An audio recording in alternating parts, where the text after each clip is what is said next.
법정 스님이 그러셨나요? 나는 나한테 와서 막 이렇게 굽신거리면서 막 큰 스님 큰 스님 하면서 막 너무 막 이렇게 하는 사람은 나는 믿지 않는다.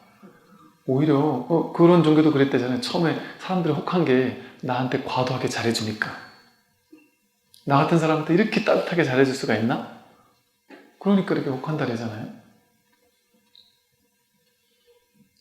그래서 그런 걸 너무 과도하게 추구할 필요도 없는 것이죠.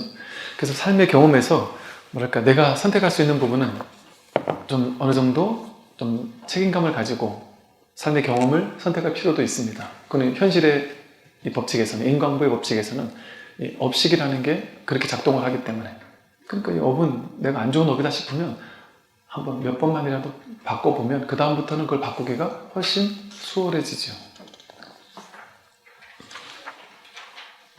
그래서 이게 이제 그 임재록의 수처작주 입처계진이라는 말이죠. 자기가 있는 곳에, 자기가 서 있는 그 자리에서 주인공이다 이 소리예요. 주인공이 되라 막 이런 말이 아니에요. 자기가 있는 여기가 주인공이에요. 세상에는 뭐랄까 이게 자기뿐이거든요. 자기뿐. 그래서 어디 가도 자기가 주인이에요. 옛날에 학교 다닐 때 그러지 않나요? 학교 다닐 때 이렇게 학교에서는 친한 친구들하고 이렇게 있으니까 별로 그런 거 못 느끼다가 어디 낯선 친구들하고 낯선 사람들하고 이렇게 뭐 수련회 같은 거 하는 이렇게 캠프 같은 게 있었어요. 그때 뭐 보이스카웃이었는지 뭐 다른 학교 뭐 이렇게 우리 학교 대표로 저쪽 학교에 있는 많은 집단들하고 같이 가서 뭘 하는 게 있었는데 거기 몇 박 며칠을 갔는데 아는 사람도 없고 첫째 날 되게 공허하고 외롭고 막 집에 가고 싶고 막 이런 느낌을 우리는 가끔 한 번씩 이렇게 받잖아요. 근데 그때 저는 이 구절을 봤었거든요. 그때 어떻게 제가 해석을 했느냐면 수초작주. 아, 내가 있는 그곳에서 주인공이 되라. 야, 내가 여기서 주인공 돼야지. 여기 왔다고 혼자 낯설게 이러고 있을 필요가 있나? 여기서 내가 주인공이 되지. 뭐 이런 식으로 이제 생각을 했었는데 여기서 이제 주인공이라는 말은 본인이 주인이라는 거예요. 어디의 주인? 내 인생의 주인이 아니라 이 세계의 주인이에요. 이 우주 법계의 내가 주인이에요. 나 하나뿐이에요. 이 몸으로 봤을 때 이 몸이 나라고 여기면 나 하나뿐이 아니죠.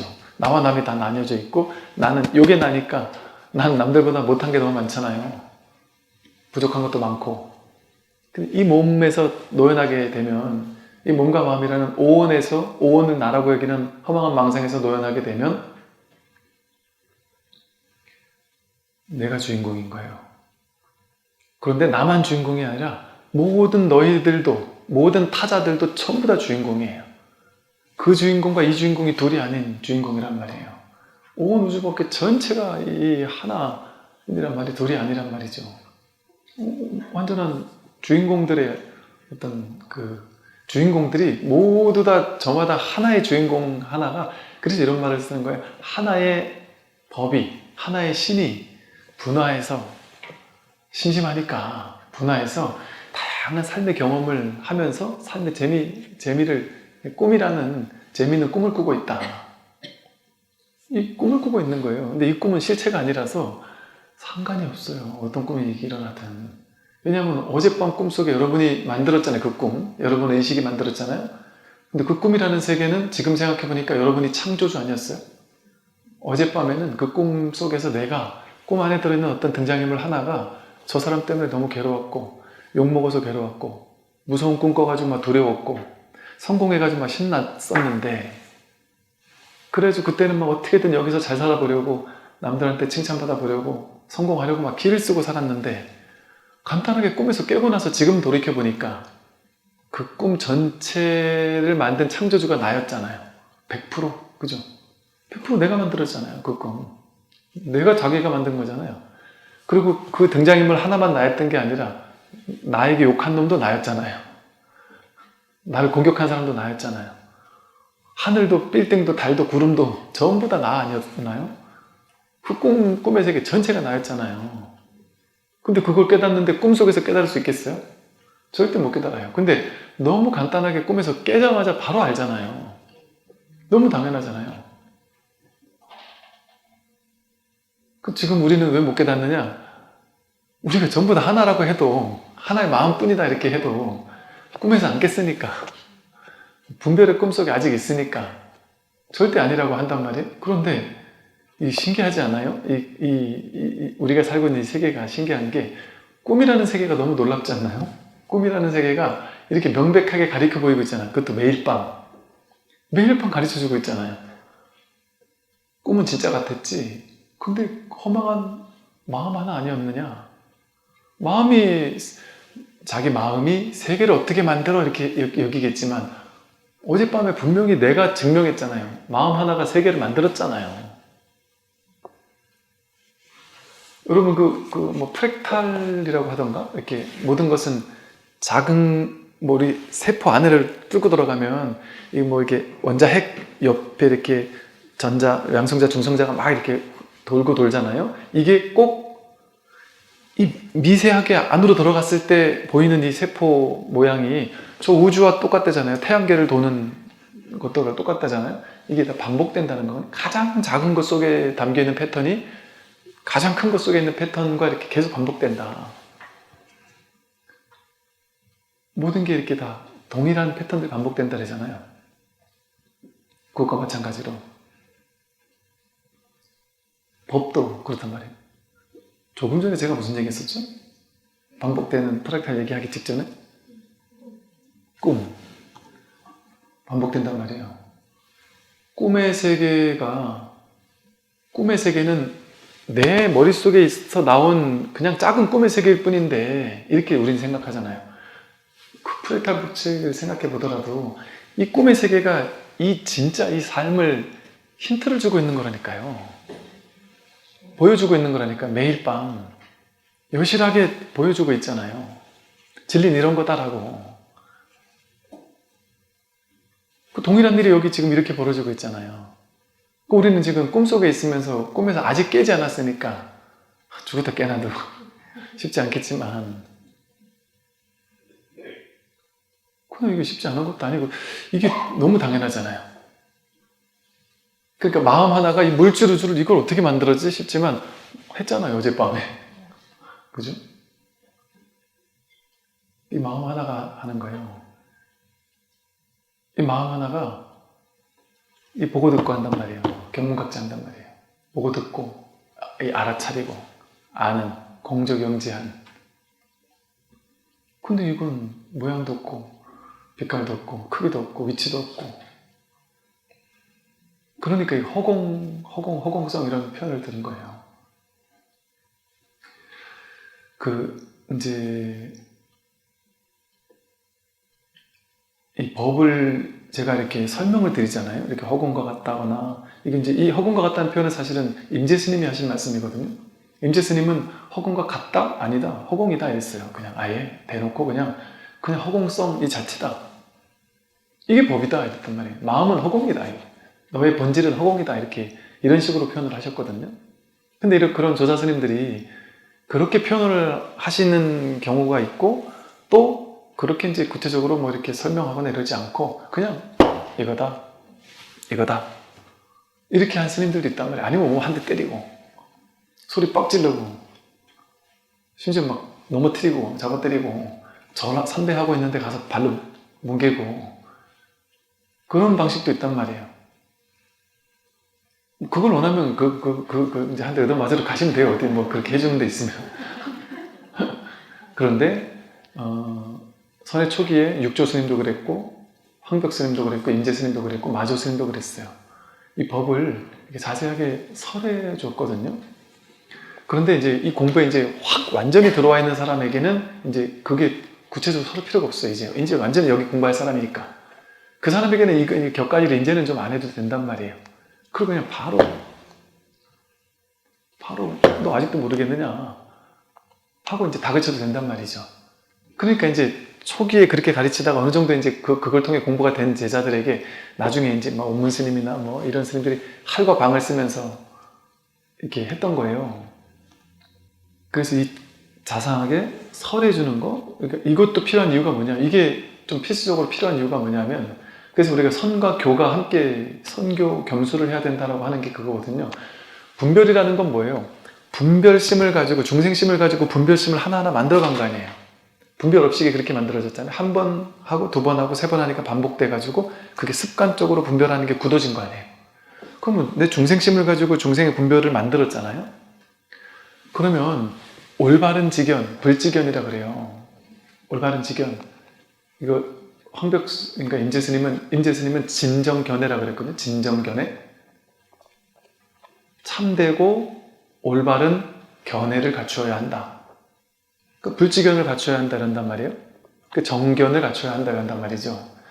즉, 이 몸이 나고 이것만 나야, 느낌, 생각, 의지 이것만 나야, 이렇게 우리는 여태까지 배워왔고 익숙하게 그냥 그동안 그렇게 알아왔잖아요.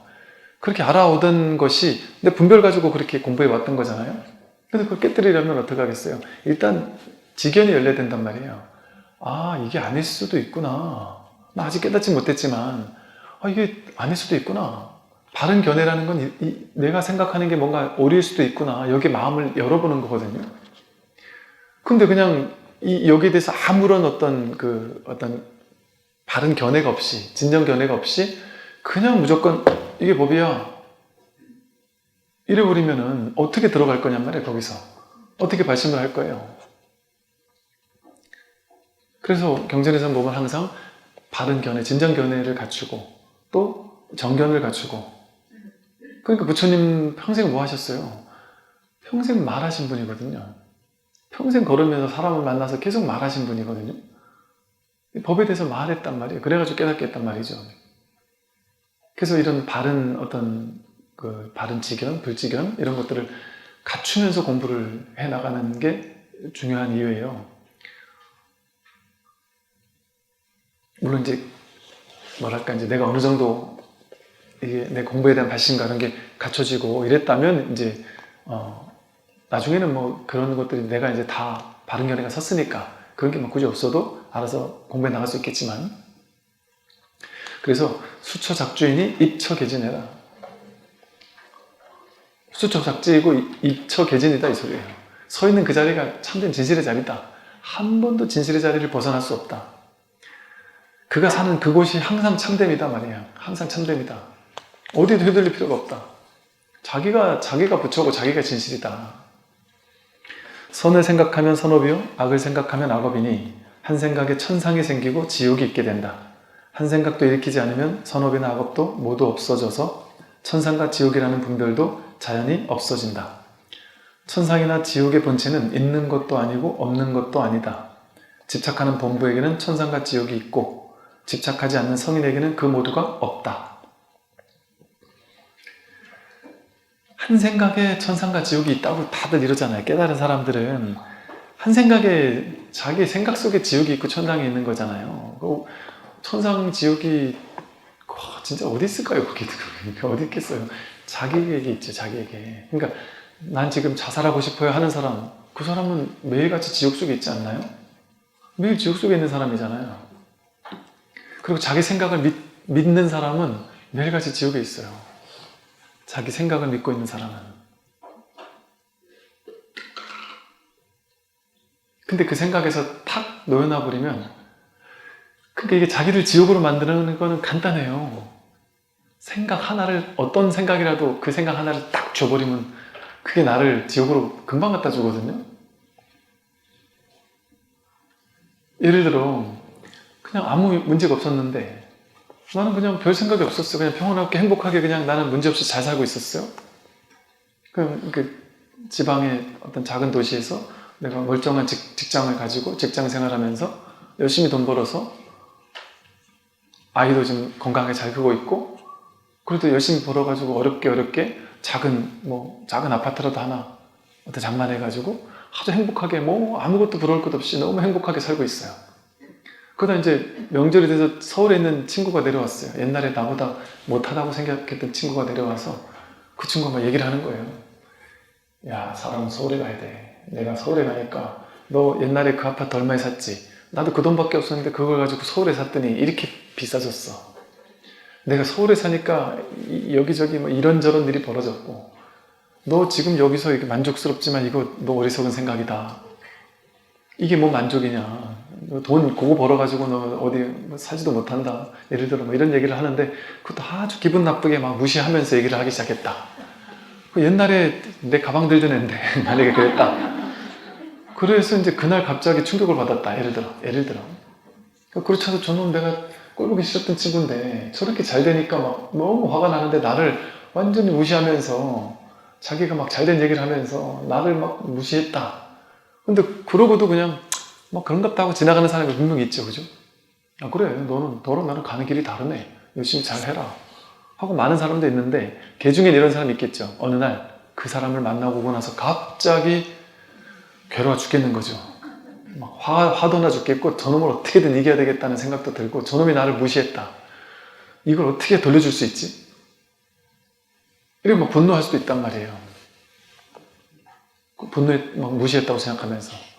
근데 그러고 나면 갑자기 지옥이 될 수도 있어요. 그게 이제 예를 들어 보살님이었다.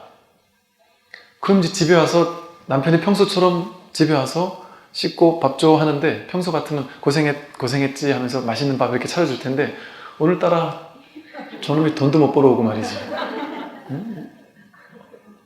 뭐가 하다부터 천하부터 열까지 다 마음에 안 들 수도 있단 말이에요. 그러면서 갑자기 지옥을 바뀔 수도 있어요. 자기 한 생각을 믿었을 뿐인데. 비교에서는 자기 한 생각을 믿었을 뿐인데 사실은 우리가 빌 게이츠를 부러워하지 않잖아요. 빌 게이츠와 나와 아예 달라 이러니까 걔가 아무리 부자라도 뭐 우리 부러워하지 않잖아요. 똑같은 이 지구별의 80억 인구 가운데 한 명이에요. 빌 게이츠나 그 친구나. 똑같은 지구별 전체에 있는 80억 인구 중에 한 명 아니에요? 근데 남들은 79억 9천 그 모든 사람에게 질투 안 하면서 왜 이 사람한테만 하냔 말이에요? 그거는 자기가 한 생각 일으켜서 내가 만든 거잖아요. 너는 나의 경쟁자야. 난 너는 이겨야 되겠어. 죽었다 깨는데 너한텐 내가 복수해야 되겠어. 이거 실체화 시켰잖아요. 그게 복수는 나의 힘이 돼가지고 누군가에게 복수하기 위해서 평생을 바치는 사람 있죠.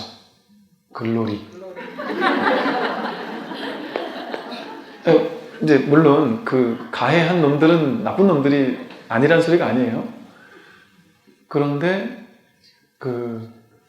내가 좀 이제 지혜롭게 복수를 하려면 놀이하듯이 재밌게 복수 재밌게 복수 쉽지 않죠? 근데 그렇게 하면 모를까. 여러분 생각해 보세요. 내가 정말 원한 가진 누구에게 죽을 때까지 저놈을 내가 엎어버리겠다라는 생각을 가지고 평생을 살아간다. 평생을 살아가는 삶의 원동력이 되었다. 그러면 그 사람은 삶을 사는 삶의 원동력이 복수라는 것이 누군가를 미워하는 마음, 이 마음이 원동력이 된 거잖아요. 그러면 살다가 나는 누군가에게 그런 사람일 적이 없었을까요? 아니면 금생이 아니라 전생이라도 또 나는 의도하지 않았지만 누군가가 나를 엄청나게 막 미워하고 재수없어하고 할 수도 있거든요. 그러니까 이게 복수를 해라 말라 이런 개념이 아니라 그게 좋다 나쁘다라는 그런 개념이라기보다는 그거 하나를 위해서 내 온 인생을 바치기에는 너무 세상에 우리가 할 일이 얼마나 많고 정말 내가 관심 가질 게 얼마나 많고 내가 해야 되는 공부가 진짜 공부가 있는데 그거 하나를 그 말은 다르게 말하면 뭐냐면 내가 정말 복수하고 싶은 그 사람이 내 인생을 지배하고 있다는 얘기잖아요. 그 사람에게 한 번만 화살을 맞으면 되는데 두 번째, 세 번째, 네 번째 화살도 부족해서 평생 그 친구가 나를 지배하고 나는 그 사람에게 종속되는 삶을 사는 거거든요. 그러니까 이거는 사실은 복수가 아니에요. 자기가 자기를 두 번, 세 번 더 죽이는 거가 될 수도 있단 말이죠. 그러니까 이게 뭐 쉽진 않겠지만 그 원동력을 가지고만 평생을 살기보다는 내가 그냥 내 인생 열심히 살아서 내가 이렇게 잘 되고 났을 때 그때 가가지고 뭐 그냥 한마디 해주든지 뭐 한 대 때려주든지 뭐 모르겠는데 왜냐면 저도 복수는 절대 안 좋으니까 절대 하지 마십시오 이렇게 못하겠더라고요. 그 가해한 놈들을 한 것 보니까 막 아이고 막 진짜 그런 사람도 있거든요. 제가 옛날에 학교에 있을 때요. 그것도 고등학교도 아니에요. 대학생쯤 되면 어느 정도 좀 이게 수준이 좀 있는 사람들이어야 하는데, 대학교 저 위에 5층인가 해서 밑에를 이렇게 그냥 커피 한잔 하면서 잠깐 도서관에서 쉬면서 이렇게 있는데, 저기 앞에서 저 건너편 건물 앞에서요. 와, 정말 충격적인 일이 벌어지는 걸 보고, 와, 제가 깜짝 놀랐어요. 남자애 둘이 이렇게 서 있는데, 이쪽 남자애가 저쪽 옆에 있는 남자애를 정말 영화에서 나오는 것처럼 막 그냥 뺨을 막 계속 갖다가 때리고, 저쪽에는 그 앞에서 계속 맞고 있는 거예요. 뭔가 그런 걸 보면서, 야, 사람이 참 저럴 수도 있구나. 저런 사람들도 있구나.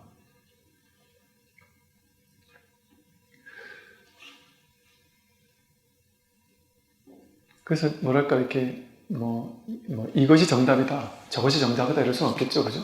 근데 그게 너무 억울한 것 같아요. 그렇게 나쁜 놈한테 내 인생을 바친다는 거, 그 나쁜 놈한테 내 인생이 종속된다는 거. 그래가지고 나도 진짜 저렇게 되는 것보다 내가 차라리 멋지게 진짜 멋있는 사람이 돼가지고 열심히 살아서 행복하고 멋진 사람이 되어가지고 그런 화합에 오히려 탁 나타나는 게 더 큰, 어찌 보면 막 그럴 수도 모르겠어요. 그래서 어쨌든 이렇게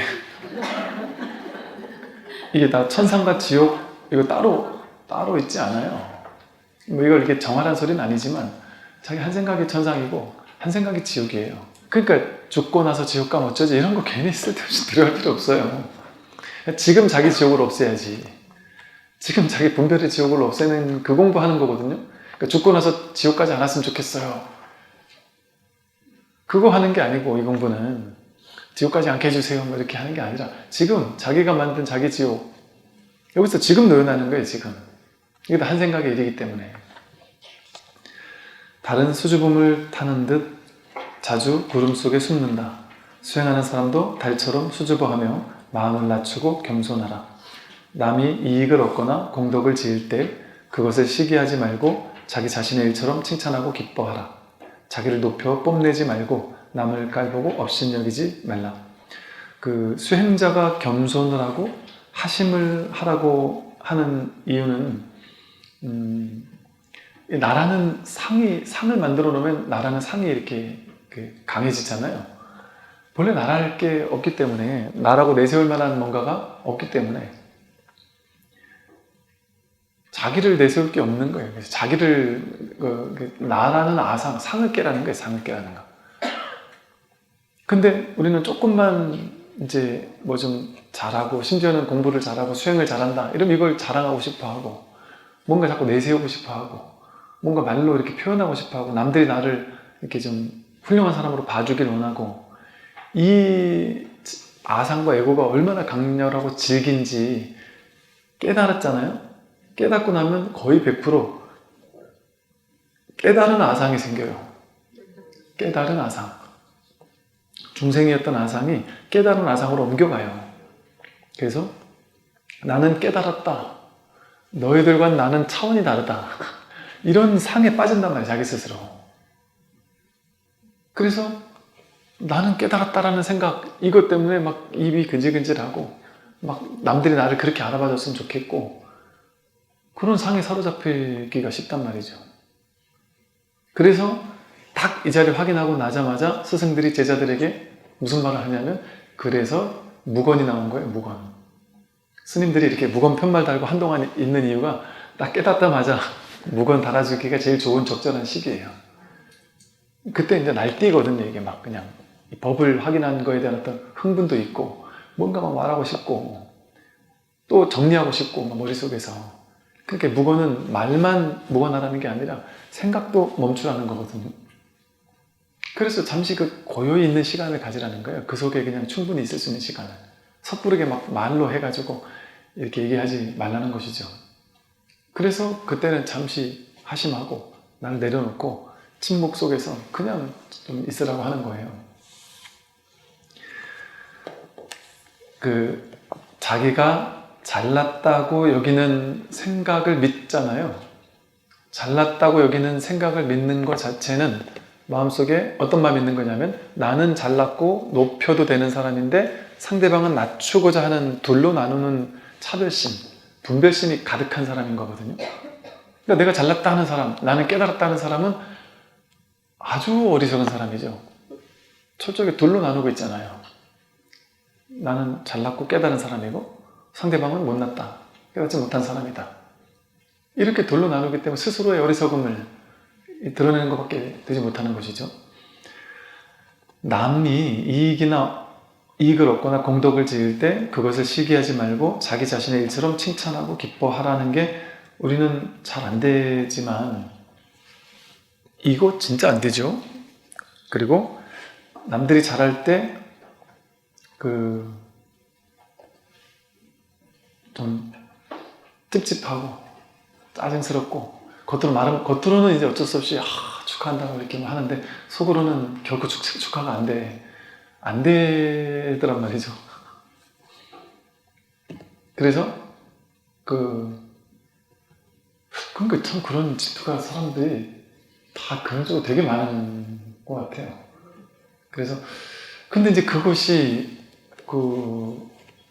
뭐를 내 안에 이렇게 업을 자꾸 증장시키냐면 상대방이 잘났을 때 네 잘났다 하고 뭐 막 질투나고 이런 마음은 저 사람은 잘났는데 나는 이게 부족하구나. 그러니까 자꾸 둘로 나누어 가지고 저 사람은 부럽고 네 잘났다 이런 생각에서 그 이면에서는 나는 못났다라는 거, 나는 저렇게 되지 못했구나라는 그 자괴감, 이런 것들을 자꾸 강화시켜서 나를 자꾸 못난 사람으로 만들 수밖에 없는 업식을 만들어내요. 의업이 그 사람이 막 잘났을 때 욕을 하면 그만큼 질투난다는 소리잖아요. 나는 그만큼 못하다는 소리잖아요. 나보다 훨씬 못한 사람이 요만큼 잘하면 내가 훨씬 잘났으니까 야 잘했다 잘했어 이렇게 진심으로 칭찬해 줄 거 아니에요? 그죠? 근데 나보다 너무 잘났으면 칭찬이 안 나오잖아요. 그럼 내가 저 사람보다 훨씬 못하다는 거를 자꾸 나에게 각인시키고 있는 거거든요.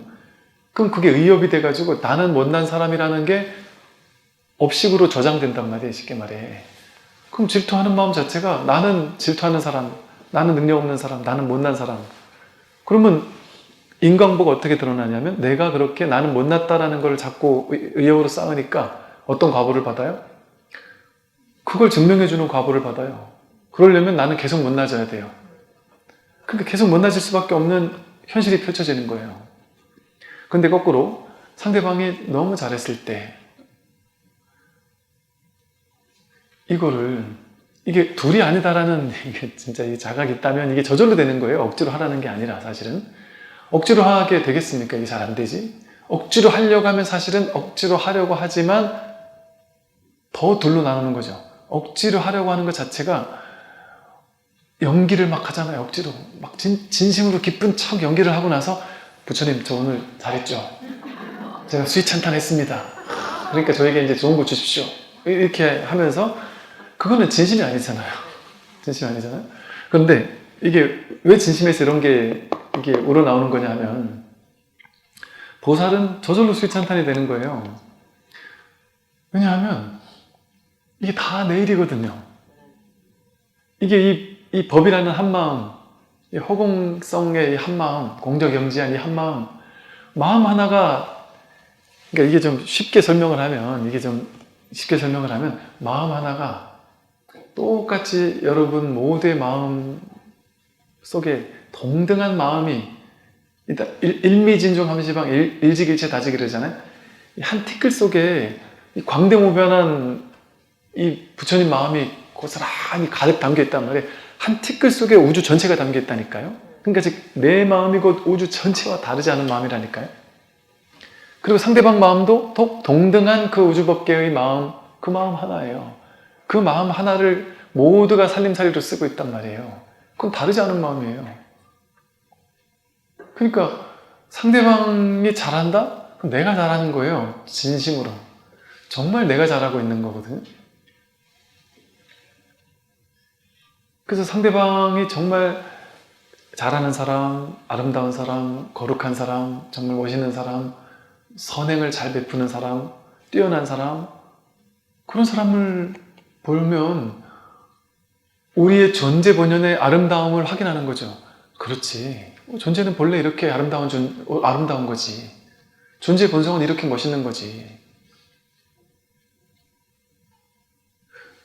이제 음악 같은 거 너무 감동적으로 부르는 음악 한 곡을 들었을 때 정말 너무 감동스럽고 막 찬탄하게 되잖아요.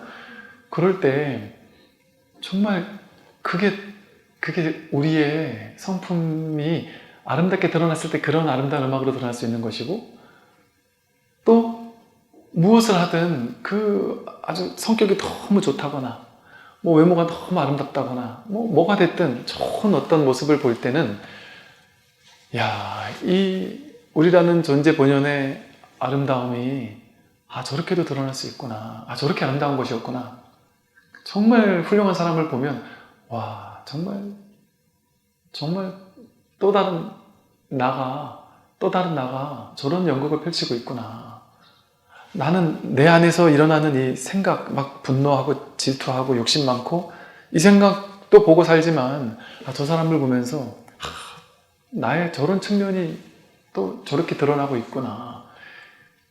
굳이 말로 표현하자면 그렇게 이렇게 설명을 하는 거예요. 이런 측면이 있다는 거죠. 그래서 그렇게 되면 그 사람이 진짜 자기거든요. 그래서 진짜 나로 느껴지면 수위찬탄 안 할 수가 없죠. 진심으로 기쁜 거죠. 진심으로 놀라운 아름다움이죠. 와, 이 세상이 이렇게 아름답구나. 세상에 살아가고 있는 사람들 한 명 한 명이 이렇게 아름다울 수가 있구나. 거기에 너무나도 정말 감동스러운 거죠. 한 사람의 아름다운 선행을 만났을 때 너무나도 놀랍게 감동스러운 거죠. 그래서 이게 막 소름이 끼치도록 감동스럽고 정말 아름다움을 느꼈을 때 내가 한 것 같은 동등한 아름다움, 동등한 수희찬탄을 느끼잖아요. 그런데 이 생각이 너는 너고 나는 나야 라고 둘로 나눈 거는 딱 이 생각 하나거든요. 근데 이 생각이 내려놔지잖아요, 그 순간에. 이 생각이 내려놔지니까 본질에는 둘이 없단 말이에요, 원래가. 원래가 너와 나는 둘이 아니란 말이에요. 그 잘난 사람이 나라니까요. 그 훌륭하고 아름답고 멋있는 사람이 나라니까요. 그러니까 내가 분별을 가지고 질투하고 이런 생각 없이 진심으로 수위찬탄을 할 때 예쁜 사람 보면 예쁘다 하면서 이렇게 입이 뭔가 하면서 막 짜증 썼다고 그러는데 진심으로 사람이 어떻게 이렇게 예쁠 수가 있지? 아침에 거울에서 본 걔는 별로 안 예쁘던데 얘는 참 예쁘네, 정말 예쁘다. 근데 그렇게 그래서 이제 이런 표현을 쓰는 거예요. 아름다운 거 수인찬탄을 많이 하는 사람은 다음 생에 예쁜 얼굴로 태어난다. 그게 다른 말로 절에 부처님 전에 꽃공양을 많이 올리면 다음 생에 예쁘게 태어난다 하는 경전의 내용이 있잖아요. 인과경이 있잖아요. 그 말이 그 얘기예요. 꽃으로 공양 올려서 되는 문제가 아니라 이 세상 모두를 한 송이 아름다운 꽃으로 바라볼 줄 아는 사람, 그런 마음이 억연으로 인연으로 연습되잖아요. 그럼 세상 모든 것이 아름답게 보이는 거예요. 그럼 그것과 같은 파장이 인광부로 나에게 드러난단 말이죠. 그런 사람은 이제 점점 인물도 좋아지죠. 인물도 예뻐지고. 우리 옛날에는 너무 예뻤는데 완전 저렇게 예쁠 수 있나 싶었는데 나이가 들면서 정말 아주 이게 희한하지. 저 사람은 분명히 이쁜 얼굴이긴 한데 뭔지 모르게 이렇게 좀 미운 그런 사람도 있고, 또 어떤 사람은 인물은 영 별로이지만 뭔지 모르게 참 사람을 끌고, 참 그 못난 얼굴조차도 참 이렇게 푸근하고 뭐 이렇게 아름다운 사람도 있거든요. 너무 외모 비평을 했나? 그런 사람이 있듯이 자기가 어떤 마음을 가지고 사느냐에 따라 사실 외모도 달라지죠, 당연히. 그래서 이게 이제 이게 본문을 이제 이렇게 그냥 듣다 보면 자기가 문득 자기를 확인해서 저 스님 하는 말 진짜였구나, 이게 확인되면 이제 뭐 이런 말이 필요가 없어요.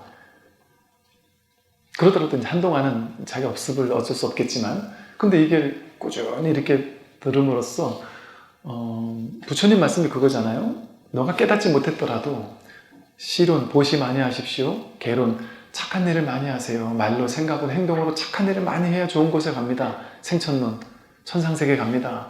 다음에 좋게 태어납니다. 이런 식의 법문을 부처님이 하셨단 말이에요. 이 쉬운 법문을. 왜 그럴까요? 이렇게 바른 법문을 그냥 꾸준히 좀 듣기만 하더라도 내가 여기 마음을 열게 되는 거예요. 너는 너고 나는 나야. 이 생각만을 가지고 살다가 너가 나일 수 있는 이 가능성에 마음을 닫지 않는단 말이에요.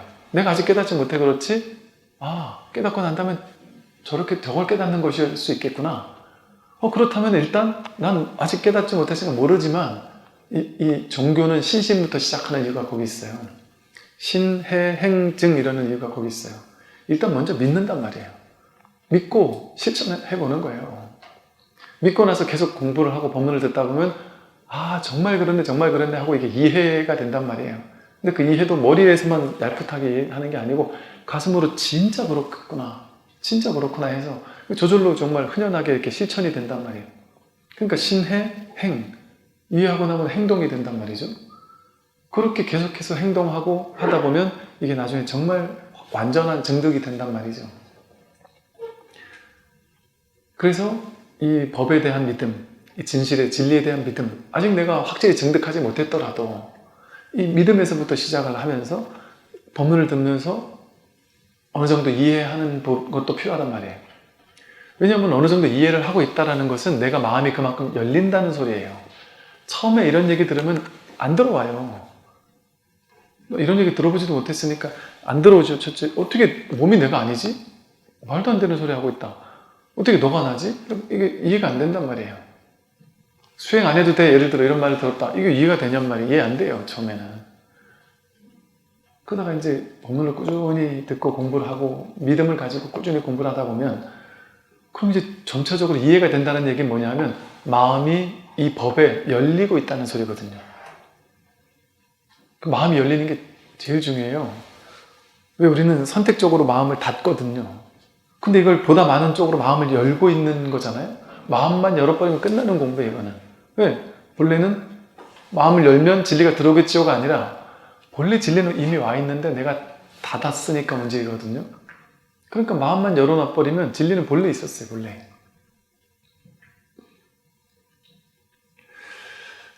그래서 이렇게 진심으로 내일이구나. 이 세상 모든 일들이 다 찬탄할 일들이에요. 모든 일들이. 신문 기사를 보더라도 거기서 아름다운 신문 기사를 보면서 그 수희 찬탄하고 아름다운 사람을 보면서 정말 그러니까 이렇게 한번 방편으로 설명해 보면 내가 저런 모습으로 드러났구나. 내가 또 저런 아름다운 모습으로 드러났구나.